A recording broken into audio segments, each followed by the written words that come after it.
1 কোটি টাকা, 2 কোটি টাকা টার্ন ওভার হবে কি 5 কোটি টাকা, আমি তো ওটাকে 50 বা 500 কোটি টাকা একা একা করা সম্ভব না।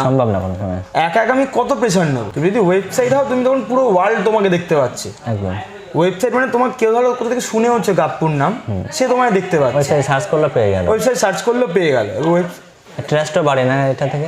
ট্রাস্ট তো বাড়ে, যে একটা কোম্পানির ওয়েবসাইট আছে যেগুলো আমেরিকায়, মানে কেউ যদি একটা চুনোপুটি মাছও বেছে তারও ওয়েবসাইট রয়েছে, মানে ওরা শুরু থেকে বিজনেস মানে ওয়েবসাইট করবে, ব্র্যান্ডিং করবে, শুরু করবে। এটা এখনো শুরুটা করে আমাদের এখানে বড় বড় বিজনেস হয়ে যাওয়ার পরে ওয়েবসাইট নেই, তাদের এই ভাবছে বাংলাদেশে গিয়ে ব্যবসা বাড়াবো, কথার কথা এক্সপোর্ট করবো, বাংলাদেশে হচ্ছে না, কথার কথা শ্রীলঙ্কায় যাব, আমি ইন্দোনেশিয়া যাব, যদি না হয় তো কিছু করার নেই। তোমার 10 বছর পরে তুমি নিজেকে কোথায় দেখতে পাচ্ছ? নিজের জীবনের সব থেকে নিজের কেনা দামি জিনিস কি আছে? নমস্কার, আজকে আমরা এসেছি ইন্ডিয়ার the best musical instrument company Gappu founder and CEO অনির্বাণদার কাছে। নমস্কার, আমি Anirban Bhattacharya, founder and CEO of Gappu. তা তোমরা এসে যেটা করো, হ্যাঁ একদম র কোশ্চেন দিয়ে শুরু করছি, যে তোমরা টাকাটা কীভাবে ইনকাম করো সেটা আগে বলো। আমরা প্রোডাক্ট বানাই, প্রোডাক্ট বিক্রি করি, আচ্ছা, সেই প্রোডাক্ট থেকে প্রফিট আসে, এটাই আমাদের ইনকাম। তা কী প্রোডাক্ট বানাও তোমরা? আমরা বানাই মিউজিক্যাল ইনস্ট্রুমেন্ট। আচ্ছা, তো কীভাবে আইডিয়াটা আসলো যে তোমরা এটা বানাবে, যে জার্নিটা কেমন ছিল তোমাদের? এই ব্যাপারটা হচ্ছে যে ধর আমার বাবা, ধর না মানে আমার বাবা 40 বছর মোটামুটি ধর 35-40 বছর একটা কোম্পানিতে কাজ করে, যেটা হচ্ছে কলকাতার গিফট সাউন্ড, জিআইভি। আর যেটা বিদেশে তৈরি হয় গিটার, তার হচ্ছে জিআইবি। ওটা গিটার কোম্পানি? হ্যাঁ। আচ্ছা, আর কলকাতার যখন কোম্পানিটা শুরু হয়, ধর 4 জন নিয়ে শুরু হয়েছে, আমার বাবা ম্যানেজার আর 4টে মালিক বা 2টো মালিক নিয়ে শুরু হয়েছে। আচ্ছা আচ্ছা। ওই কোম্পানিতে আমার বাবা একটা গিটার প্রথম থেকে শেষ পর্যন্ত বানাতে পারে, আর ওই কোম্পানি যবে 400 জন পর্যন্ত কাজ করেছে, আমার বাবা ওই কোম্পানিটাকে দাঁড় করিয়েছে। আচ্ছা, ঠিক আছে।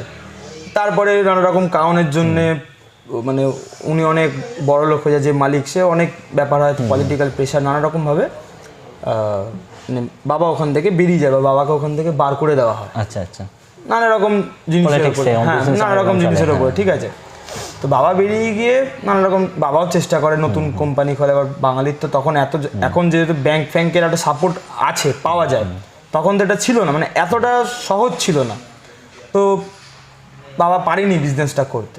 তো বাবা তারপর নানা রকম চাকরি এসবগুলো করতে থাকে। আমার ইচ্ছা ছিল যে বাবাকে একটা ব্যবসার মানে গিটার বা মিউজিক্যাল ইনস্ট্রুমেন্টের ব্যবসার কিছু একটা করে দেবো। সেই একটা রাগের উপর থেকে, যে রাগ না, মানে বাবা যেহেতু একটা মিউজিক্যাল ইনস্ট্রুমেন্ট নিয়ে এত বছর করে এসছে, এক্সপেরিয়েন্স অভিজ্ঞতাটা, হ্যাঁ, তো বাবাকে একটা করে দেবে। বাবা মিউজিক নিয়েই থাকবে, মিউজিক মানে জিনিসপত্র প্রোডাক্ট এইসব নিয়েই থাকবে, একটা দোকান ফোকান করে দেবো, এরকম একটা ব্যাপার ছিল। তো এরকম ধর আমার দাদারা মানে মিউজিক্যাল কানেকশনটা কীরকম দেখ, আমার এক দাদা, মাস্তুতো দাদা, সে কলকাতার একটা ভালো ব্যান্ড, তার নাম এলিয়েন্স, আচ্ছা, তাতে গান বাজনা গায়। আচ্ছা আচ্ছা আচ্ছা। আর আমার বাবারই যে বাবা যেহেতু গিটারের মানে বাবার এক বন্ধু, তার ছেলে আবার কলকাতা ফকিরা বলে একটা ব্যান্ড আছে, হ্যাঁ কোন নাম করা ব্যান্ড, হ্যাঁ ফকিরা ব্যান্ডের বেস গিটার বাজায়। আচ্ছা আচ্ছা, ঠিক আছে। এই দুজন থেকে আমার একটা মিউজিক্যাল কানেকশন আছে। ছোটবেলায় আমি তবলা শিখতাম। আচ্ছা, এই হ্যাঁ, তো এইবার আমি দেখি যে এটা কিছু মানে মিউজিক্যাল একটা কানেকশন, গান বাজনা শিখবো, আমি ড্রামস শিখি। আচ্ছা, ড্রামস শিখি। ড্রামসের যে টিচার, সে দেখি একদিন কোনো বাক্স বাজাচ্ছে। আচ্ছা, ঠিক আছে। এবার আমি বাবা বললাম, বাবা একটা বাক্স বাজাচ্ছে, তো বানিয়ে দেখি না কি হয়। তখন আমি একটা জায়গায় কাজও করতাম, পার্ট টাইম করতাম। বাবা বললো ঠিক আছে বানাই। পার্ট টাইম দিয়ে রাত্রিবেলা 11:30টার সময় ফিরে এসে একটা প্রথম বানাই। আচ্ছা, বানিয়ে নিয়ে বাবাই গিটারে যেহেতু পালিশ হয়, বাবা পালিশ করতে পারে, আমরা দুজন মিলে বানাই। নেক্সট দিন আমরা দাদার কাছে নিয়ে যাই যে স্যার দেখুন কেমন আওয়াজ হলো, আমরা এটা বানিয়েছি। এবার ওটা কোথায় নিয়ে গেলে তোমরা? আমরা স্যারের কাছে, যেখানে স্যারের ওটা ডানলাপে আমি শিখতাম, সেই স্যারের কাছে। স্যারের নাম আপ্পুদা। আচ্ছা, ঠিক আছে। তো এবার তো নিয়ে গেলাম, স্যার বলতো ভালো হয়েছে বেশ। এবার আমার বাবার ইচ্ছা যে কোনো বিদেশি কোনো কোম্পানির নকল নাম দেবো না। কলকাতায় যেসব গিটার কোম্পানি আছে এরা সব নকল নাম দেয়। আচ্ছা আচ্ছা, সব নকল নাম দেয়। এবার প্রোডাক্ট তৈরি হয়ে গেছে, নামটা তো দিতে হবে। এবারে কি নাম দেওয়া যায়, আমি বললাম বাবার নাম দিই। না এরকম নাম দেবো না। তখন এরকম ফেসবুকে পোস্ট দেখি ওই যে আপ্পুদা আর কলকাতায় একটা বড় ড্রামার আছে, তার নাম গৌরব চ্যাটার্জি, তার নাম গাবু। আচ্ছা, এবার এই দুজনের নামে একজন কমেন্ট, দুজনের একটা ছবি ঠেলেছিল ফেসবুকে, ওখানে নাম দিল গাপ্পু। আচ্ছা, তখন যখন তোমরা শুরু করছো তখন তোমাদের বয়স কত? আমি একা শুরু করি, তখন আমার বয়স কত, ধর ফার্স্ট ইয়ার কমপ্লিট করেছি, মানে যখন শুরু করি তখন ধর 20+। এবারে বাবাকে বলি ওই যে দুজনের নাম গাবু আর আপ্পু, দুটো থেকে গাপ্পু, এই স্টার্ট হলো গাপ্পু। গাপ্পু। আচ্ছা, তারপরে তোমাদের কি কি প্রবলেম ফেস করতে হয়েছিল যে এটা মার্কেটে দাঁড় করাতে, বা তোমরা ডিস্ট্রিবিউশন কীভাবে করলে? প্রথম তো একটা প্রোডাক্ট তৈরি হলো, এইবারে কলকাতা যত সব আর্টিস্ট আছে, মানে কলকাতা না ইন্ডিয়ার যত সব আর্টিস্ট আছে সবার কাছে আমরা যেতে থাকলাম, মানে আমি একা যেতে থাকলাম। ধর মুম্বাই থেকে একটা আর্টিস্ট এসেছিলো, তার কাছে রাতে 2টোর সময় দেখা করেছি, দেখা করে প্রোডাক্ট দেখিয়েছি যে দেখুন এটা কেমন লাগছে। কলকাতার অনেক ড্রামা, ধর 40-50 জন ড্রামার, তাদেরকে দেখি যে তারা কী ইমপ্রুভ করা যায়। আগে তো প্রোডাক্টটা ভালো দেখে একটা প্রোডাক্ট বানাতে হবে, কী ইমপ্রুভ করা যায়। এবারে এই করতে করতে তোমার বিক্রি করতে যাও না, বিক্রি করতে, এবার যার কাছে যাচ্ছি সেই ছবি ভিডিও তুলছি, তুলে আমাদের ফেসবুক পেজ ক্রিয়েট করেছি, সেখানে আপলোড করছি। এই করতে করতে মানে ওখান থেকে আপলোড হয়ে ধর একটা স্যার, যে ড্রামার সে স্যার, তার যে স্টুডেন্ট রয়েছে তারা কিনছে। এখনো কিন্তু এই ইনফ্লুয়েন্সার মার্কেটিং সেমই হচ্ছে, কিন্তু তখন অন্যভাবে করেছিলাম, মানে আমরা তখন পেড করিনি। তো দাদাকে দাদা তোমাকে একটা প্রোডাক্ট দিলাম, দেখো কেমন হয়, তোমার স্টুডেন্টদের বলো, রেফারেন্স করো। এই এরম ভাবেই মানে প্রথম 2-2.5 বছর এরম ভাবেই চলেছে। আর আমার বাবার যেহেতু এতদিন মার্কেটে ছিল, তো লালবাজারে এটার মানে পুরো ইন্ডিয়ার সবচেয়ে বড় মার্কেট হচ্ছে লালবাজার মার্কেট, মিউজিক্যাল ইনস্ট্রুমেন্টের মার্কেট পুরো ইন্ডিয়ায় সবচেয়ে বড়। এখানে ওখানে আস্তে আস্তে দিলাম, এই করতে করতেই মানে চলতে থাকলো। তোমাদের ডিস্ট্রিবিউশনটা কিভাবে, কি অনলাইনে না অফলাইনে? না, আমাদের অনলাইন, আমাদের ওয়েবসাইট থেকেও এই মুহূর্তে সেল হয়। আমাদের অফলাইন হচ্ছে ধর ওই তখন ওই বেচার পরে এবার আমরা ভাবি যে এবার হচ্ছে পল্লব, মানে আমার যার পার্টনার আছে, সে ঢুকলো হচ্ছে ধর 2-3 বছর বাদে, মানে তখন আমি ভাবছি যে এই ইউটিউবের ভিডিওগুলো আমি একা আর পারছি না আপলোড করতে, বা একটা ওয়েবসাইট বানাতে হবে, ই কমার্স ওয়েবসাইট বানাতে হবে কী করে। তখন পল্লবের সাথে পরিচয় হয়। তো আচ্ছা, তুমি এই যে কোফাউন্ডার যখন নিলে, হ্যাঁ, তো তুমি তার মধ্যে কি কি গুণ দেখতে পেলে, বা তোমার মধ্যে যেটা নেই সেটা তো নিশ্চয়ই তার মধ্যে দেখেছো, এবার কি কি ছিল তার মধ্যে? এবার দেখ, যখন শুরু করেছি, এবার আমি একা ফেসবুক করব, ফেসবুক ইনস্টাগ্রাম ইউটিউব সামলাবো, আমি একা কোম্পানির প্রোডাকশন সামলাবো, এটা তো একা করা সম্ভব না। তো আমি 1-2জনকে হায়ারও করেছিলাম যে পার্ট টাইম কেউ একজন করবে। তারা দেখলাম মানে ওই ফেসবুকে একটা পোস্ট দিয়ে দিল, দিয়ে আমার কাছ থেকে বলছে কি লিখবো বলো, সেটা যে আমাকে ভাবতে হয়, তাহলে তো আমি আর তাহলে কি করলাম। এরকম করে মানে ধরনের 5-6 মাস চলেছে। তারপরে আমি ফেসবুকে পোস্ট দিয়েছি। তো আমার একটা বন্ধুর মিউচুয়াল ফ্রেন্ড, ও নাকি আমাকে দেখেছে যে আমি বয়সে ব্যবসা করছি, ও নাকি আমার আগে নাকি ফলো করতো, ওই বলে পল্লবী বলে যে ও নাকি আমাকে দেখেছে ব্যবসা করতে, ও চেষ্টা করেছিল ছোটোবেলা থেকে ব্যবসা করতে, তো হয়ে ওঠেনি। তো ওকে বললাম যে আমার একটা ওয়েবসাইট বানিয়ে দে, আমি কিন্তু একেবারে টাকা দিতে পারবো না। ও বললো ঠিক আছে, ও বানিয়ে দিল। আমি 5-6 মাস ধরে ইয়ে করলাম। তারপর ও দেখলাম ইয়ে করে কি বলে, সবসময় বলে কী রে কর, এটা কর, বা ফেসবুকটা কি করছিস। ওর সাথে সারাক্ষণ মানে আমি আমার ব্যবসা করছি, ওর সাথে আমার এই মার্কেটিং নিয়ে সব আলোচনা সব ওর সাথে হচ্ছে। তারপরে ও একদিন বললো যে দেখ এরকম আমি কিছু ইনভেস্ট করতে চাই, তুই যদি আমাকে পার্টনার নিস। আমি মানে না ভেবে বলছি ঠিক আছে। আচ্ছা, কারণ আমি একা জিনিসটাকে কত পর্যন্ত, হয়তো 1 কোটি টাকা, 2 কোটি টাকা টার্ন ওভার হবে, কি 5 কোটি টাকা, আমি তো ওটাকে 50 বা 500 কোটি টাকা একা করা সম্ভব না। একা আমি কত প্রেশার নেব মানে। আর যদি আমি স্টাফও নিই, তারা তো আমি যেরকম মন দিয়ে করছি বা পল্লব যেভাবে মন দিয়ে করবে সেটা করবে না। তো যে আমাকে বড় করতে গেলে পার্টনার লাগবে। আজকে ও আছে, কালকে আরো ইনভেস্টার আসতে পারে, মানে এরকম ভাবে সাইকেলটা চলতে থাকে। আমাকে বড় হতে গেলে আমাকে আমার জায়গা ছাড়তেই হবে, একটু একটু করে শেয়ার আমাকে ছাড়তেই হবে, যাতে মানে জিনিসটা বড় করতে হবে। আমার ইচ্ছা হচ্ছে আমি অনেক লোককে এমপ্লয়মেন্ট দেবো, আমি 1000 লোককে কাজ করাবো, সবার হবে। আমি বা অত টাকা নিয়ে করবো কি, মানে যখন জিনিসটা বড় হবে আমাদের, তুই যেরকম বললি তোদের মার্কেট। এই জায়গায় আমি একটু ব্রেক করি, যে অনেকে ভাবে যে বিজনেসম্যানরা টাকা ইনকাম করে মানে টাকা সব খেয়ে নিচ্ছে তারা, এটা তো না। না না, মানে অনেক রকম ব্যবসায়ী রয়েছে। হ্যাঁ হ্যাঁ, অনেক রকম ব্যবসায়ী রয়েছে, কেউ নিয়ে বিছানার তলায় রাখছে, আর কেউ নিয়ে ওটাকে আবার ইনভেস্ট করছে, করে জিনিসটাকে বড় করছে, এমপ্লয়মেন্ট দিচ্ছে, সব রকম বিজনেসম্যানই রয়েছে। হ্যাঁ একদম। কিন্তু যারা মানে লোকের জন্য কাজ করে তাদের সেরকম বিজনেসম্যান হওয়াটা অনেক দরকার। হ্যাঁ মানে আমি চেষ্টা করি, আমি হয়তো পারি না, মানে এই করতে করতে আমার লসও হয়েছে। ধর গত 6 মাস আগে আমার কাছে 12 জন মতন কাজ করতো। আচ্ছা কিন্তু আমার কাজ ছিল ধর 8 জনের। আচ্ছা আমি 4 জনকে নিয়ে নিয়েছি আর ছাড়তে পারছি না। আচ্ছা, মানে কোনোভাবে একজন এসে তার বোন, দাদা ওকে কাজে নিয়ে নিলাম, এবার ব্যাস আমি ছাড়াতে পারছি না। এই করে ধর আমার লাস্ট 6 মাসে কত ধর 3 লাখ টাকা মতন আমার। তারপরে একটু সমস্যা ছিল, তো বললাম যে কিছু করার নেই ভাই, কাজ বাড়ুক তারপর আবার নেবো, নাহলে ইনিশিয়াল স্টেজে আমি তো বড় করতে পারবো না। আমি বাড়ুক জিনিসটা, আরও প্রোডাকশন বাড়ুক, তখন আবার লোক নেওয়া যাবে। তোমাদের ওয়েবসাইট বানানোর প্রয়োজন আছে বিজনেস করতে গেলে? ওয়েবসাইটটা মেন হচ্ছে ব্র্যান্ডিং। ব্র্যান্ডিং, তাই তো? সব জায়গায় প্রেজেন্ট থাকতে তুমি হবে। যাই বেচো, তোমার যদি নাম আজকে ছড়ায়, তুমি ধরো একটা কাগজ বেচছো, তোমার ওয়েবসাইটের পরে আসছি, 2 মিনিটে আসছি, তুমি ধরো কাগজ বেচছো, কাগজটা তুমি নাম দিয়ে যায়, 2টো লোক তো তোমার নামটা জানবে।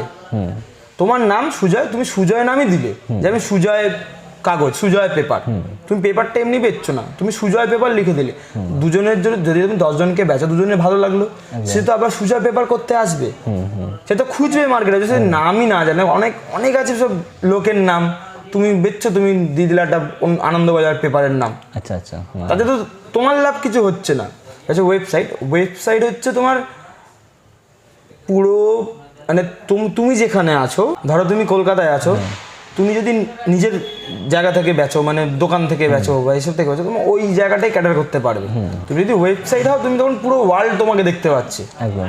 ওয়েবসাইট মানে তোমার কেউ ধরো কোথা থেকে শুনে হচ্ছে গাপ্পুর নাম, সে তোমায় দেখতে পাচ্ছে, ওয়েবসাইট সার্চ করলে পেয়ে গেল, ওয়েবসাইট সার্চ করলে পেয়ে গেল। ট্রাস্টও বাড়ে না এটা থেকে?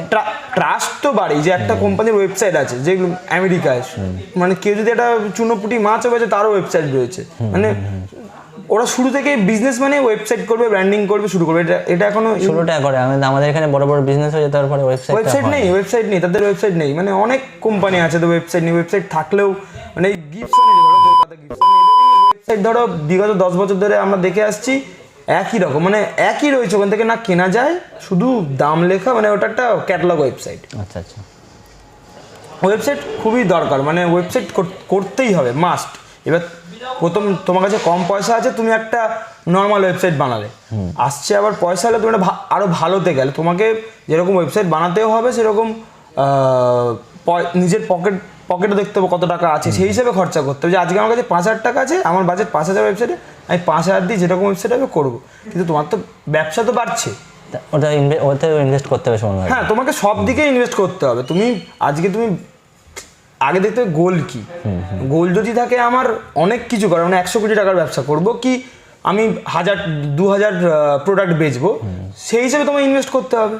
সেই হিসেবে লোকেরও ট্রাস্ট বাড়বে, সেই হিসেবে লোকের সব কিছু ওর উপর ট্রাস্ট বাড়বে, লোকে দেখতে পাবে কি প্রোডাক্ট আছে, মার্কেটিংটা বাড়বে, অনেক লোকের কাছে ছড়িয়ে যাবে, যত লোকে জানবে তত বেশি বিক্রি হবে। তোমার কি সমস্যার সম্মুখীন হয়েছিল বিজনেস শুরু করতে গিয়ে, সেটা নিয়ে? বিজনেস শুরু করতে গিয়ে প্রথম হচ্ছে ফান্ড। হ্যাঁ, যখন শুরু করি একদম প্রথমে আমার মাসি আমায় 10,000 টাকা মতন দিয়েছিল। আচ্ছা, কারণ আমি তখন ছোটোখাটো জব করতাম, ঠিক আছে, মাসি 10,000 টাকা দিয়েছিল, সেই 10,000 টাকা থেকেই ঘুরিয়ে আজকে এখন এটা চলছে। তারপর মাঝখানে এখন ঠিক আছে 5 লাখ টাকার লোন চলছে, ওই সিসি লোন। ধর যখন শুরু করি তারপরেই হচ্ছে তোর এই নোটবন্দি হলো, তারপরেই জিএসটি, ঠিক আছে, তারপরের বছর হচ্ছে, তারপরের 1-2 বছরের মধ্যে করোনায় সব থেকে বড় লস, ঠিক আছে, মানে চলতেই থাকছে। মানে যদি এরকম ভাবে বলি যে প্রবলেম এইগুলোই, তার মধ্যে প্রবলেম ধর আজকে ধর এ বলছে আমি ক্রেডিট দেবো না, ও বলছে আমার কালকে মাল লাগবে, তারপর ধর মাল নিয়ে কোনো ডিসপুট বেরোলো, সেইগুলোকে ফেরত নিয়ে আসা, মানে এরকম, তারপর কুরিয়ার থেকে মাল চুরি হয়ে যাওয়া, মানে এরকম অনেক খেয়েছে। মাল যেতে গিয়ে ড্যামেজ হয়ে যায়, তো হয়ে যায়, ওটা আলাদা ব্যাপার, ড্যামেজ হতেই পারে, কিন্তু কুরিয়ার থেকে প্রায় 5 বছরে প্রায় ধরে না 10-12 লাখ টাকার মাল চুরি হয়েছে। বাবা 10-12 লাখ টাকার মাল। রিসেন্ট গেল 3 লাখ টাকা, এই 3-4 মাস আগে। আচ্ছা, তোমরা কি হচ্ছে ফ্র্যাঞ্চাইজি বা ওরকম কোনোভাবে ডিস্ট্রিবিউশন করো? না না না, আমরা ডিস্ট্রিবিউশন করি। আমাদের এই সেক্টরটা পুরোটাই মানে আনঅর্গানাইজড। 2-3টে কোম্পানি আছে যারা ধর ইয়ামা বলে একটা কোম্পানি আছে, ওরা ইন্ডিয়াতে ফ্যাক্টরি করেছে, আগে ইম্পোর্ট হতো, তো ওরা ডিস্ট্রিবিউশন করে। ক্যাসিও আছে, ওরা ডিস্ট্রিবিউশন করে। আমাদের মার্কেটটা কি, আমাদের একটা হাই ভ্যালু প্রোডাক্ট, মানে ধর মালের দাম 4,000 টাকা 2,000 টাকা এরকম। তো ওরকম লোকে ওই ফ্র্যাঞ্চাইজি করলে, মানে ফ্র্যাঞ্চাইজি আছে কিন্তু ওরকমভাবে নেই, সে ডিস্ট্রিবিউটরই ফ্র্যাঞ্চাইজি করছে। মানে ধর ফাটারোস বলে একটা ধর ইয়ামাহা, ওরা ডিস্ট্রিবিউশন করে, যে পুরো ইয়ামাহা ইন্ডিয়াটাকে 4টে ভাগে ভাগ করে দিয়েছে, নর্থ সাউথ ইস্ট ওয়েস্ট করে ভাগ করে দিয়েছে। ওরা ওদের মতন মাল পাঠায়, ডিস্ট্রিবিউটর আবার দোকানদারকে দেয়, দোকানদার বেচে, ঠিক আছে। আর ফাটারোস বলে একটা কোম্পানি আছে, তারা ফ্র্যাঞ্চাইজি দেয় না। তারা কি করে, যে ফাটারোস ধর বিদেশ থেকে 4-5টা কোম্পানির প্রোডাক্ট নিয়ে আসে, ওটার কলকাতা ধর ডিমান্ড আছে, কলকাতার ওরা একটা দোকানকেই দেয়। আচ্ছা, বুঝতে পারলি, মানে কলকাতার একটা দোকানকে দেয়, মানে ও ফাটারোসের নিজের ডিলার। আচ্ছা আচ্ছা।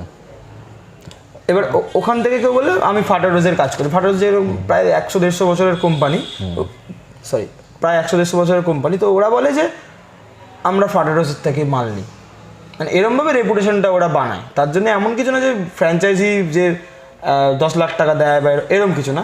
আমাদের ভবিষ্যতে, মানে ধর আমাদের আজকে একটা প্রোডাক্ট আছে, কালকে আর 10টা প্রোডাক্ট বাড়বে, এভাবে করে যখন যেন আমাদের কাছে এলে সব রকম প্রোডাক্ট পাবে, দেন আমরা আমাদের নিজেদের স্টোর খুলবো।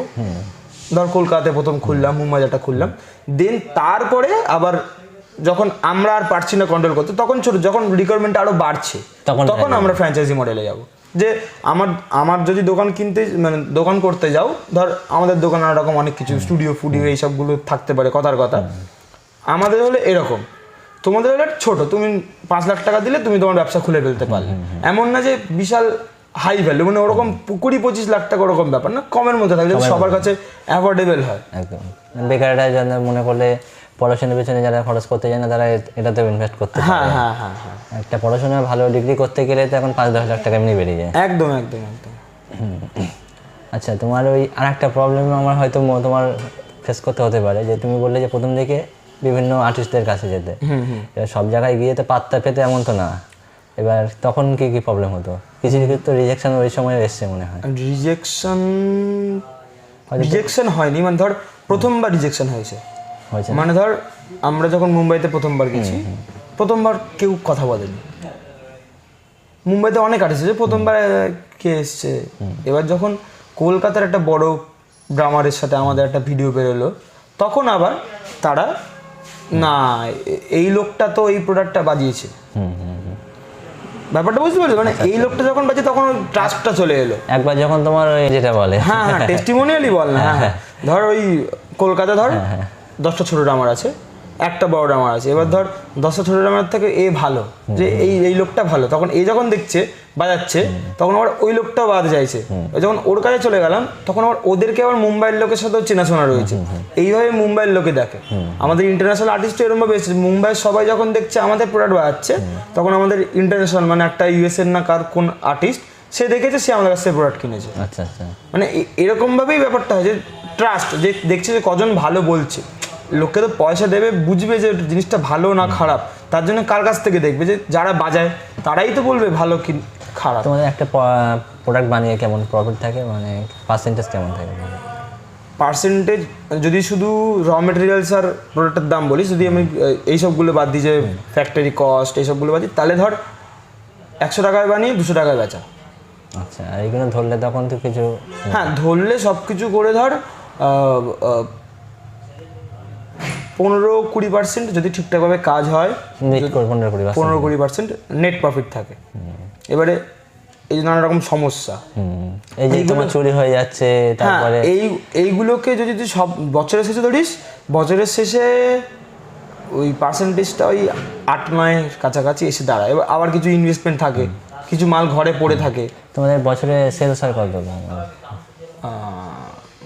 এক্স্যাক্ট নাম্বারটা তো বলা যাবে না, তাও ধরে রাখ অ্যাপ্রক্স প্রথম বছর জাস্ট একদম প্রথম বছর যা সেল করেছি তা 2 লাখ টাকার থেকে পরের বছর গেছে, তাহলে আমরা 200% গ্রোথ করেছি। তারপরের বছর 2 লাখের পরে 5 লাখ, তারপরে 7 লাখ, তারপরের বছর 14 লাখ, তারপর বছর 32 লাখ। এই বছর আমরা প্ল্যান আমাদের যা ধর 80 লাখের টার্গেট। 80 লাখের টার্গেট আছে? হ্যাঁ। এই মার্চের খরচ হবে? হ্যাঁ। আচ্ছা আচ্ছা, না 80 টার্গেট আছে, হয়তো 60-70 ক্লোজ হবে। আচ্ছা, তাহলে পরের বছর কোটি দিয়ে পরের বছর কোটির বেশি, যদি এই বছর আমরা ইনভেস্টার নামার চেষ্টা করছি, যদি হয়ে যায় তাহলে কোটির ওপরেই যাবে। আচ্ছা, তুমি ইনভেস্টার নিয়ে যখন কথা বললে, তো যে অনেকে বিজনেস শুরু করতে চায়, তো ইনভেস্টমেন্ট নিয়ে সবার একটা মানে ভাবনা থাকে যে কী করবে, আইডিয়া হলো, আইডিয়া নিয়ে ইনভেস্টারদের পেছনে ছুটতে শুরু করলো। এবার তাদের ক্ষেত্রে কিছু বলো যে তাদের কি করা উচিত?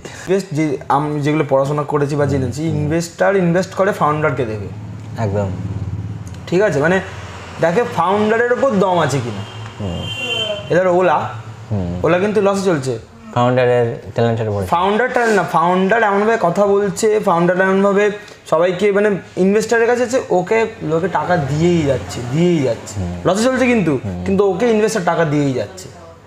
মানে আমি যদি তোর কোশ্চেনটা রিপ্লাই দিই, যেটা হচ্ছে ফাউন্ডার টু ফাউন্ডার ভ্যারি করছে। কেউ ধর ভেবেছে, এবার প্রোডাক্ট বলছিস, প্রোডাক্ট হলে আলাদা, সফটওয়্যার হলে আলাদা, সেটা আলাদা। আমাদের প্রোডাক্টটা কি, আমরা কিছু বানালাম, সেটার কোয়ালিটি কি আছে, সেটা আমরা ধর এই যেগুলো প্রোডাক্ট সেক্টর, তুমি কিরম সেল করছো, সেল হচ্ছে মানে প্রোডাক্ট ভালো, কাস্টমার কেমন খুশি আছে সেটা আমার কাছে ফিডব্যাক আসছে। যদি এইগুলো মোটামুটি 1-2 বছর চালিয়ে নাও, কারণ ইনভেস্টর ধর আমি বিজনেস ব্যাকগ্রাউন্ড না, আমি MBA না, যাই হোক, তো তখন ইনভেস্টর কি দেখবে, তোমার 3 বছর ব্যবসা চালিয়েছে, 3 বছর কি 5 বছর ব্যবসা চালিয়েছে, এর মধ্যে একটা তৈরি হয়ে গেছে জিনিসটা। 2 লাখ টাকা সেল থেকে আজকে তোমার 80 লাখ টাকা সেল, 80 লাখ টাকা সেল, নিশ্চয়ই তো কিছু আছে, নিশ্চয়ই কিছু তো করেছে। এটা হচ্ছে এবার ধর অন্যভাবে কী হতে পারে যে না, ছেলেটা MBA করে এসছে, বড় কোনো ইউনিভার্সিটি থেকে MBA করে এসছে, এ তো কিছু না কিছু তো জানে। তোমার এখন কত ভ্যালুয়েশন ইনভেস্ট নেওয়ার টার্গেট আছে? ভ্যালুয়েশন কত? যা শোনা মানে যা হচ্ছে মার্কেটে, আমরা 5x ভ্যালু, মানে ধর 80 লাখ টাকা যদি হয়, আমরা 5x মানে 4 CR-এর ভ্যালুয়েশন করে ওই ধর 15-20% ডাইলেট করে যতটা তোলা যায় একটা বড় রাউন্ড থাকবে, মানে এটা ইচ্ছা আছে। তারপর জানি না কি হবে। একটা জিনিস যে সবে শার্ক ট্যাঙ্কে যাওয়ার একটা হাওয়া চলছে, তা তোমার কি ইচ্ছা আছে নাকি? আমরা প্রথম বছর গিয়েছিলে? হ্যাঁ, মানে দিয়েছি কি বলে তোর অডিশন দিয়েছি, তারপরে হয়তো হয়, টেলিকাস্ট হয়নি না, টেলিকাস্ট হয়নি, মানে ওই মেন পর্যন্ত যায়নি। আমরা দিল্লিতে গেছিলাম, দিল্লিতে না মুম্বাইতে, হ্যাঁ দিল্লিতে গেছিলাম, দিল্লিতে অডিশন দিতে গেছিলাম। কলকাতার একটা দাদা, মেঘদুদ্দা, ওই দাদা একজনকে বলে ওটা মানে ব্যাপারটা হচ্ছে কানেক্ট করে দিয়েছিল। তারপর আমরা ফর্ম ফিল আপ করে আমরা গেছিলাম। হয়তো ওদের মনে হয়নি যে তখন বিজনেসটা এত বড় হতে পারে, এত বড় হয়নি। এখন তো আবার ট্রাই করবে নাকি? এখন এইদিকে ট্রাই করবে? আগের দিকে ট্রাই করে নি। বিজনেসম্যান বলতে কলকাতার বেঙ্গল বিজনেস কাউন্সিল আছে, কারোর কাছ থেকে আমরা রিজেকশন পাইনি। সবাই আমাদের ভালোভাবেই, হয়তো আমরা ছোট বলে হয়তো সবাই ভালোবেসেছে, কিন্তু সবাই আমাদের সাপোর্ট করেছে যে সাপোর্ট পেয়েছি, সবাই মোটামুটি সাপোর্ট করেছে। এই যে তোমরা ফান্ডের ম্যানেজটা কিভাবে করো, যে তোমাদের ক্যাশ ফ্লোটা কিভাবে হয়? ধর এই রিসেন্ট আমরা একজনের কাছে গেছিলাম, সে বোঝালো যে বড় বড় কোম্পানিরা পুরোপুরি ক্রেডিটে কাজ করে। ধর QSR বড় বড় বিজনেস আছে, মানে ধর তারা আজকে মাল নিল, এমনভাবে নেগোসিয়েশন করলো যেটা 9 মাস বাদে বা 4 মাস বাদে আমি পেমেন্ট দেবো। 4 মাস করে পরের মাস নিতে থাকছে। 4 মাসের ধরে যে সেলটা করলো, মানে নিয়ে নিল আজকে, কিন্তু ওরা আজকে থেকেই সেল। একদম ধর কোনো রেস্টুরেন্ট তার আজকে নিয়ে নিল, বললাম 4 মাস বাদে টাকা দেবো, সে কিরমভাবে ম্যানেজ করলো সেটা তো আরো কথা। মানে গিয়ে বললেন দাদা ধার দিন, ওটা হচ্ছে নেগোসিয়েশন করলো যে দাদা আমার ধার লাগবে, আমি আপনার এই সেল দেবো, আপনি 2 কোটি টাকা সেল করছেন, আমি 20 কোটি টাকা সেল দেবো, কথার কথা। আমার ক্রেডিট দিতে হবে, আমার 4 মাসের ক্রেডিট লাগবে। এবার ও 20 কোটি টাকা সেল হচ্ছে বলে ওকে দিয়ে দিল মালটা, বুঝলে। এবার 4 মাসের টাকা ও সবসময় ব্যাংকে রাখলো। ও যখন যে কোনো কাজ করছে, যা কিছু ভাবছে, ওই টাকা ব্যাংকে টাকা আছে, মানে মাথায় চিন্তা নেই, বিজনেস করার জন্য ভাবতে পারছে। আর ওইটা নিয়ে তোমার যদি কোনো ইমার্জেন্সি পড়ে তো ওই টাকাটা ইউজ করতে পারবে। হ্যাঁ, এমার্জেন্সিতে ইউজ করতে পারবে, প্লাস ভাব ওর টাকা ওর কাছে রয়েছে, ও ওই টাকা নিয়ে প্রফিট করে নিচ্ছে। ওটা কোনো জায়গায় লাগাতে পারে, লাগিয়ে আবার সেখান থেকে হ্যাঁ, ও যদি 4 মাস প্রথম মাসে কোথাও একটা দেয়, ও তো এমনি 10% পেয়ে যাবে। মোটামুটি এরমভাবে ব্যবসাটা করছে। আমার বাবাও বলে যে যেসব প্রোডাকশন কোম্পানি, আমার বাবার লজিক হচ্ছে এটা যে 4 মাসের রান টাইম তোমার কাছে থাকতে হবে। একটা তোমার ব্যাংকে থাকবে, 2 লাখ টাকা তোমার, ধর 2 লাখ টাকার প্রোডাক্ট আমি বানাচ্ছি, 2 লাখ টাকা তোমার ব্যাংকে থাকবে, 2 লাখ টাকা র মেটেরিয়ালস থাকবে, 2 লাখ টাকা আমি সেল করছি, আর 2 লাখ টাকা আমি পাই, মার্কেটে পড়ে থাকবে, মার্কেটে পড়ে থাকবে। মানে তাহলে কি হবে, আমি 2 লাখ টাকাটা যখন পাবো, ওটা ব্যাংকে এলো, ব্যাংকেরটা র মেটেরিয়ালস কিনতে গেল, র মেটেরিয়ালসটা সেল হলো, মানে এইভাবে আমি 4 মাস, মানে আমার কাছে 8 লাখ টাকা থাকলো সবসময়, এটা সার্কেল চলবে। আর যদি তোমার 10 লাখ টাকা সেল হয়, তাহলে তোমার 40 লাখ টাকা রয়েছে, তুমি 10 লাখ টাকা পাও, 10 লাখ টাকা বেরোচ্ছে। যদি কোনো প্রবলেম হয়ে যায়, তুমি 4 মাস সময় পাবে ব্যবসাটাকে তুলে দাঁড়ানো। একদম 4 মাস সময় থাকছে না, এই হচ্ছে এটা আমার বাবার লজিক। মানে আমার বাবা মানে এই টুকরো অনেক কিছু, ধর আমার বাবা বলে যে তুই যাই বানাস, ধর তুই একটা বোতলের ছিবি বানাচ্ছিস, তুই যা ইচ্ছা ওটার কোয়ালিটি একদম লো হতে পারে, মানে একদম পাতি, ধর বোতলের ছিপি এপার ওপার দেখা যাচ্ছে পাতিলো, যখন তুই বানিয়েছিস কেউ না কেউ ওটা কিনবে, বুঝলি না? ধর ওটা কলকাতায় বিক্রি হচ্ছে না, ইউএসএতে বিক্রি হচ্ছে, কথার কথা, ইউএসএতে বিক্রি হচ্ছে না, ইউক্রেনে বিক্রি হচ্ছে। মানে একটা প্রোডাক্ট জন্মালে তার মৃত্যু আছে, মৃত্যু মানে হচ্ছে তার সেলস হবে, এটা তো কিন্তু তোকে সেলসটা কিভাবে, মানে কোথায় করতে হবে সেটা তোকে খুঁজতে হবে। একদম, বুঝতে পারলি? মানে তুই যদি এটা আমি সত্যি ফলো করি, যে আমরা দেখেওছি, আমরা যাই বানাই বিক্রিদার হবে, তোমাকে শুধু তোমার জায়গাটা খুঁজতে হবে যে তুমি কোথায় বেচবে। আমরা এরকম অনেক করেছি, যেটা কাঠের ছোট বাক্স বানিয়েছি, আর্টিস্টকে দেখিয়েছি, এই আর্টিস্ট বলছে এটা না এরকম আওয়াজ, ওই আর্টিস্টের হেভি পছন্দ হয়েছে। একই জিনিস, কিচ্ছু নেই, একটা হয় তুমি স্ট্যান্ডার্ড প্রোডাক্ট বানাচ্ছ, যে আমি এটা এরকম দেখতে ভালো হতে হবে, কথাটা দেখতে ভালো হতে হবে, তুমি যেহেতু ভালো প্রোডাক্ট বানাতে চাও, দেখতে ভালো হতে হবে, একটা স্ট্যান্ডার্ড সাউন্ড হতে হবে। সে না এটা ধর কথার কথা কী করে বোঝাই, ধর বোতলের ছিপি, ধর বোঝাই বোতলের ছিপিতে প্যাঁচ থাকতেই হবে। এমন না যে তুমি বানিয়ে চলে বেচবে, বোতলের ছিপিতে প্যাঁচ নেই, তাহলে কী করে বেচবে? ওরকমই প্রোডাক্ট। আমি ধরো আমার একটা কাহন বানাচ্ছি বা একটা গিটার বানাচ্ছি, গিটারে আমি জানি যে কোনো কোয়ালিটি বেচা যায়, তুমি যদি ভালো কোয়ালিটি করো তোমার ব্র্যান্ডের নাম ভালো হবে। তুমি যদি লো কোয়ালিটি রাখো, লো কোয়ালিটির জিনিস কি বিক্রি হচ্ছে না? সব বিক্রি হচ্ছে, কেউ না কেউ কিনছেই, বিক্রি তোমার হবে। তোমার মনের ইচ্ছে যে তুমি ভালো জিনিসটা বেচবে, ভালো জায়গায় বেচবে, মানে ভালো জিনিসটা ভালো লোকের কাছে বেচবে, নাকি তুমি খারাপ জিনিসটা খারাপ লোকের কাছে বেচবে। এই যে অ্যাপেল বড় লোক যাদের কাছে পয়সা আছে তাদেরকে বেচছে, স্যামসাং বড়দেরও বেচছে, মিডলেও বেচছে, নিচেও বেচছে, সব জায়গাতেই বেচছে। মানে যেই কোম্পানির যেরকম পলিসি, যে আমি একে বেচবো, এ বলছে আমি একে বেচবো, ও বলছে তার নিচে বেচবো, মানে তা বলে কি স্যামসাং খারাপ না, রিয়েলমি, ওপো এটা কি খারাপ? কারণ তো টার্গেট ওদের হচ্ছে যেভাবে করা সেভাবে, টার্গেট কাস্টমারটা রিয়েলমি, ওপো ধর এমনি নর্মাল লোকেদের ভালো লাগছে, যারা বিজনেস করছে মোটামুটি সচ্ছল, যারা অ্যাপেল কিনছে, কারণ অ্যাপেলের সিকিউরিটি আছে, এরকমভাবেই চলতে থাকছে। সরি 6:30টায় উঠলাম বা 7টায় উঠলাম, উঠে সকালবেলা মর্নিংয়ে যা আছে করলাম, করে জিম গেলাম, জিম থেকে এলাম, খেলাম দিলাম, কোম্পানি গেলাম। এবার যদি টিফিন দিয়ে দেয়, কারণ কোম্পানি আমার সামনাসামনি বলে, যদি টিফিন দিয়ে দেয় কোম্পানিতে টিফিন খাই। নেক্সট স্টেপে চলে যায় হচ্ছে যত সব মিটিং থাকে, মোটামুটি ধর ডিস্ট্রিবিউটারের সাথে মিটিং, ধর কোনো আর্টিস্টের সাথে মিটিং, সবই দুপুরবেলার পরে। দুপুরবেলা হচ্ছে কোম্পানিতে থেকে মোটামুটি প্রোডাকশন বুঝিয়ে দেওয়া, যে এই করো, এই হবে, হ্যাঁ, বা ধর কিছু র মেটেরিয়ালস আনতে হবে, সেগুলোকে বলা। কারণ আমি আর পল্লবী তো করি, এখন অত বড় টিম হয়নি, তো সেগুলো দেখে নিলাম, পল্লবের কাজগুলো দেখে নিল, যে কী কী অর্ডার, ফ্লিপকার্টে অর্ডার, অ্যামাজনে অর্ডার, ওয়েবসাইট অর্ডার কী কী আছে সেগুলো ইনস্ট্রাক্ট করে দিল। দেন আমরা সেকেন্ড হাফে যাই, যে আজকে কোনো মিটিং আছে কি না। ঠিক আছে, ধর আর মানে কী হচ্ছে, বিকেলবেলাটা হচ্ছে আমাদের আলোচনা করি যে বিজনেস কীভাবে বড় করতে হবে। বিকেলবেলা হচ্ছে সব এই আলোচনার কাজ, মানে কথা বলার কাজ বিকেলবেলা, মানে 2-3টের পর থেকে আমরা এইসবগুলো করি, কারোর সাথে দেখা করা হলো, এইসব বিকেলবেলা। তাছাড়া তারপরে 9টা-10টার মধ্যে বাড়ি ফিরি, খাই দাই, 11:30টার মধ্যে ঘুমিয়ে পড়ি। আচ্ছা, তুমি যে জিম করো, তাই এবার জিম করতে গেলে অনেকেরই প্রবলেম হয় একটা, যে কনসিস্টেন্সি মেনটেন করতে পারে না, তো তুমি কীভাবে মেনটেন করছো এটা? আমি তো কি মাইন্ডের মধ্যে কি রাখো যেটার জন্য মেনটেন করতে পারো? না, ওরকম ঠিক ব্যাপারটা না। ব্যাপারটা হচ্ছে আমার বাড়িতে সবাই 6:30 ঘুম থেকে ওঠে। আমাদের অভ্যাস 6:30 ঘুম থেকে ওঠা, হয় জিমে গেলাম, শীতকালে হলে শীতকালে মাঠে ফুটবল খেলতে গেলাম, এরমভাবে জিমের মোটিভেশন হচ্ছে কী করে বোঝাই, জিমের মোটিভেশন হচ্ছে আমি ভালোবাসি হচ্ছে রোনাল্ডোকে। আচ্ছা, রোনাল্ডোকে ভালোবাসি, রোনাল্ডো ফিট থাকে, আমি ফিট থাকার চেষ্টা করি। আমার মা বা আমার মানে হয়ে ওঠে না যে ভালো ডায়েট মেনটেন করা, তাছাড়া ওই রোনাল্ডোকে দেখে ফিট হওয়ার চেষ্টা। প্রোডাক্টের এন্ড ইউজার কারা যারা ব্যবহার করে?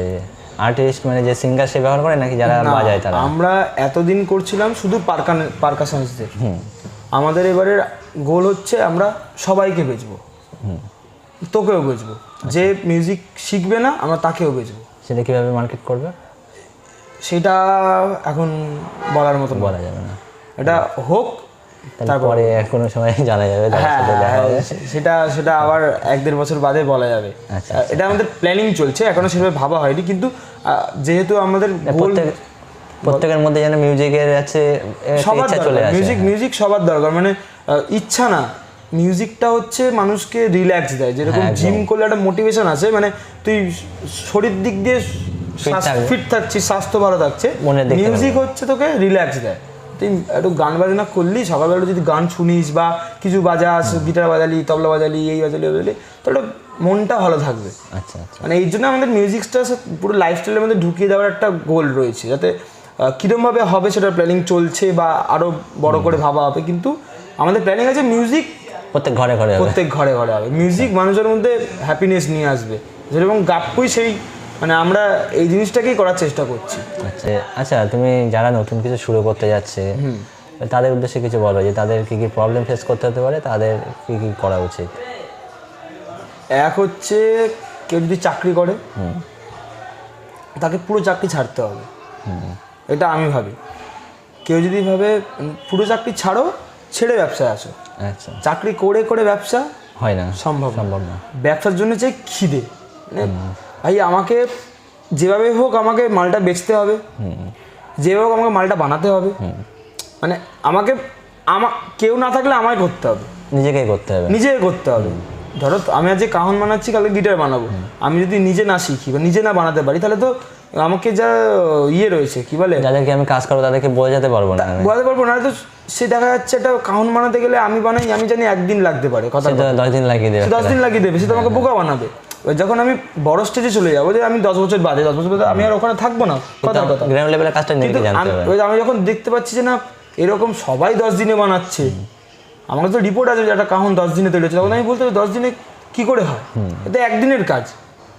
আমি 1 দিনে করতে পারছি, মানে যারা শিখছে রেগুলার তারা 1 দিনের জায়গায় 8 ঘন্টায় করতে পারবে কি 5 ঘন্টায় করতে পারবে, কারণ তারা রেগুলার কাজটা করছে। মানে মোটামুটি মানে নতুন যারা ব্যবসা করতে যাচ্ছে তাকে লেগে থাকতে হবে। হ্যাঁ, একদম, মানে লেগে থাকতে হবে, মানে এইটাই আমার ধ্যান, এটাই আমার জ্ঞান। তুমি ভেবে নাও যে আমি সকাল আমার বাড়ির কাজ, কারণ তারা পড়াশোনা করছে বা এগুলো আমি সকালে করবো কি আমি রাত্রিরে করবো, আমি সকাল থেকে উঠে এই টাইমটা পুরো যা দরকার ব্যবসার জন্য, আমার প্ল্যানিং দরকার, আমার টাকার দরকার, আমার মানে কারোর সাথে দেখা করার দরকার, যা করবো আমাকে করতেই হবে। এবং টার্গেট নিয়ে যে আমি এই মাসের মধ্যে আমি 10,000 টাকা সেল করবো, কি আমি 5,000 টাকা সেল করবো, যার যেরকম টার্গেট রয়েছে তাকে সেই হিসেবে খাটতেই হবে। আমি ঘরের মধ্যে বসে আছি, ব্যবসা হচ্ছে না, ব্যবসা বাড়ছে না, এরকম করলে তো ব্যবসা হবে না, কোনো সময় হবে না। হবেই, হতে পারে হয়তো তুমি ভাবছো যে 5,000 টাকা এই মাসে হলো না, তাহলে দেখতে আমি কি ভুল করেছি, কেন হলো না, একদম নিজেকেই নিজে অ্যানালাইজ করতে, কেন হলো না সেগুলোকে দেখতে হবে। তারপরে মাসে আবার চেষ্টা করতে হবে। তারপরে মাসে আমার বাবা আবার বলে যে কোনো জিনিস 3 বার ভুল হতে পারে, তার বেশি হলে হয় মানে তুমি গাধা, কারণ তুমি একটা মানে এইটা ভুল করছি, তাহলে তারপরে যদি তুমি সেম ভুল করি তাহলে একটা পুরো বাজে জিনিস, তাহলে আমি অন্য ভুল করছি, নতুন ভুল করো, সেম ভুল রিপিট করো না। আর তুমি 3 বারের মাথায় তুমি পারবেই, এমন না তুমি পারবে না, তুমি 3 বারের মাথায় 3 বার মানে 4 বারের মাথায় 3 বার ভুলের পরে 4 বারের মাথায় তুমি পারবে। ইলন মাস্ক যেমন রকেট পাঠিয়েছে, এবার ওনারাও লেজেন্ড মানুষ, কিন্তু ছোটোখাটো জায়গায় তো তুমি চেষ্টা করলে তুমি যদি চেষ্টা না করো তাহলে ওই যেরকম কি যেন সন্দীপ মাহেশ্বরী, হ্যাঁ সন্দীপ মাহেশ্বরী বলে যে তুমি দেয়ালে কিল ঢুকছো কিন্তু ঢুকছে না, ওখানে আমার জিনিসটা ভুল, সাইডে মারো, মানে যেখানের জন্য তার চেষ্টাটা ভুল জায়গা, মানে অন্য জায়গায় করো, হয়তো ওখানে রড আছে, উনিই বলে যে হয়তো ওখানে রড আছে তার জন্য ওখানে ঢুকছে না, প্লেয়ার আছে, হ্যাঁ পিলারের মধ্যে রড রয়েছে, তুমি পাশে চেষ্টা করো। এবার আমি ভাবছি বাংলাদেশে গিয়ে ব্যবসা বাড়াবো, কথার কথা এক্সপোর্ট করবো, বাংলাদেশে হচ্ছে না, কথার কথা শ্রীলঙ্কায় যাব, আমি ইন্দোনেশিয়া যাব, যদি না হয় তো কিছু করার নেই। পার্সোনাল লাইফ আর প্রফেশনাল লাইফে ব্যালেন্সটা কীভাবে করে দেবে? অ্যাজ এ আমরা তো মোটামুটি ছোটো বিজনেসম্যান, ওই পার্সোনাল লাইফ আর বিজনেস লাইফ বলে আলাদাভাবে কিছু এখনো পর্যন্ত নেই। আচ্ছা, মানে ধর আমি ঘুরতে বেরিয়েছি, কথার কথা গার্লফ্রেন্ডের সাথে ধর ঘুরতে বেরিয়েছি, ফোন এলো, দাদা আমার এই মালটা লাগবে, আমি কি ধরবো না? এই মুহূর্তে আমাকে ধরতে হবেই, কারণ ফোনটা আমার কাছে আসছে। এবার যদি আমার একটা লোক আসে যে এই ফোনগুলো ধরছে বা ফোনটা অন্য স্টাফের কাছে রয়েছে, দেন আলাদা ব্যাপার। এবার আমরা এখনো তো একটা বিজনেস দাঁড়াতে গেলে মোটামুটি 5-6 বছর সময় লাগে, যে কোনো বিজনেস ভালো মতো দাঁড়াতে গেলে 5 বছর মিনিমাম সময় লাগে। এবার আমি যদি ভাবে ওই না ধরলে দেখা যাবে 1 লাখ টাকার অর্ডার দিত, 1 লাখ টাকা মিস হয়ে যাবে, 1 লাখ টাকা মিস হয়ে যাবে। তো এই মুহূর্তে পার্সোনাল লাইফ প্রফেশনাল লাইফ আছে, ধর যে আমি রোববার দিনকে আমি কোম্পানির কোনো কাজ করব না, কি আমি রাত্রির 8টার পরে আর কোনো ফোন ধরবো না, কথার কথা আমি 8টার পরে ফোন ধরবো না, আমি ঘরে খাওয়া দাওয়া করবো, গল্প করবো, এইগুলো করবো, এরকম করি। সকালবেলা থেকে ফোন করে না, সকালবেলা আমি 10টা পর্যন্ত সময় পাই। আচ্ছা আচ্ছা, আমরা একটা মানে নতুন একটা রাউন্ড শুরু করছি তোমার সঙ্গে, এটা প্রথম করা হচ্ছে র্যাপিড ফায়ার রাউন্ড। হ্যাঁ হ্যাঁ, তো এখানে 5টা কোশ্চেন থাকবে, তোমাকে তাড়াতাড়ি উত্তর দিতে হবে, বেশি ভাবলে হবে না। একদম ঠিক আছে, ঠিক আছে। আচ্ছা, তোমার 10 বছর পরে তুমি নিজেকে কোথায় দেখতে পাচ্ছ? 10 বছর বাদে নিজেকে কোথায় দেখতে পাচ্ছি? দুবাই। দুবাই কি করছো ওখানে? ওখানে অফিসে বসে আছি। আচ্ছা আচ্ছা, বিয়ে কবে করবে? বিয়ে আসছে 2 থেকে 3 বছরের মধ্যে। নিজের জীবনের সব থেকে নিজের কেনা দামি জিনিস কি আছে? বাইক। আচ্ছা, তুমি নতুন যদি ফ্যাক্টরি খোলো তা কোথায় খোলার ইচ্ছা আছে তোমার? ফ্যাক্টরি খুললে ওয়েস্ট বেঙ্গলেই খুলবো। আচ্ছা, কটা খোলার ইচ্ছা আছে 10 বছরের মধ্যে? কটা খোলার না, একটাই বড় থাকবে, যেখানে সব তৈরি হবে, কোম্পানির কোয়ার্টার থাকবে, কোম্পানির বড় স্টুডিও থাকবে, মানে পুরো যা থাকবে ওইখানেই থাকবে। আচ্ছা আচ্ছা, পশ্চিমবঙ্গের বিজনেস নিয়ে কোথায় দেখতে পাচ্ছ যে সামনের দিকে কি এগোবে নাকি? নিশ্চয়ই এগোবে, সবাই আমাদের এখন বিজনেস কমিউনিটি খুবই স্ট্রং, সবাই চেষ্টা করছে জিনিসটাকে আরো বড় করার, সবাই সবাইকে সাপোর্ট করছে, সবাই সবাইকে সাপোর্ট করছে, আশা করা যায় তো খুব ভালোই এগোবে। আচ্ছা, আজকে খুব ভালো লাগলো এবং আমি অনেক কিছু শিখলাম। তো তোমরা কি শিখলে কমেন্ট করো।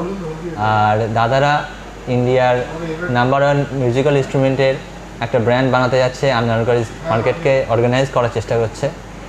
এবং তোমরা দাদাদের থেকে কী শিখলে এবং আগামী দিনে তোমরাও কী শিখে সেটা ইমপ্লিমেন্ট করতে চাও কমেন্ট করো। দাদা তুমি বলো যে যারা নতুন শুরু করতে যাচ্ছে বা তাদের উদ্দেশ্যে যদি কিছু বলার থাকে। একটাই কথা বলার, যে চেষ্টা করে যাও, সৎ পথে বিজনেস করো, নিশ্চয়ই এগিয়ে যেতে পারবে।